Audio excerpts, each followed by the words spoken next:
എനിക്ക് ആ പോയിനെക്കാട്ടി സങ്കടം അവൻ്റെ ആ പെരുമുഖം കണ്ടപ്പോഴമ്മ.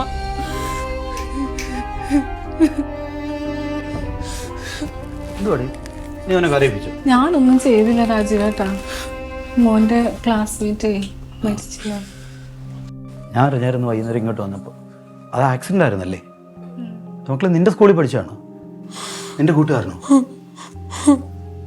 അച്ഛാ, അച്ഛനടുത്ത് സ്കൂട്ടറാണെന്ന് പറഞ്ഞില്ലേ? എനിക്ക് സ്കൂട്ടർ വേണ്ട അച്ഛാ. നിനക്ക് അറിയാലോ നിന്റെ കൂട്ടുകാരൻ എന്ത് പറ്റിയെന്ന് എനിക്കറിയാം. അവനവൻ്റെ വീട്ടിൽ അച്ഛൻ്റെ ബൈക്ക് ആരും അറിയാതെ എടുത്തുകൊണ്ട്, ലൈസൻസും ഇല്ല, ഓവർ സ്പീഡും ഹെൽമറ്റും ഇല്ല. അമ്മ എപ്പോഴും നിന്നെ വഴക്ക് പറയുന്നത് എന്തിനാണെന്നറിയും? നമുക്ക് നീ മാത്രമേ ഉള്ളൂ. നീ പുറത്തു പോയാൽ നമുക്ക് ടെൻഷനാണ്. നിനക്ക് എന്തെങ്കിലും പറ്റിയോ എന്തെങ്കിലും ആയോ? കാരണം നമ്മുടെ ലോകത്ത് നീ മാത്രമേ ഉള്ളൂ. അതുകൊണ്ടാണ് അമ്മ എന്നെ എപ്പോഴും വഴക്ക് പറയും.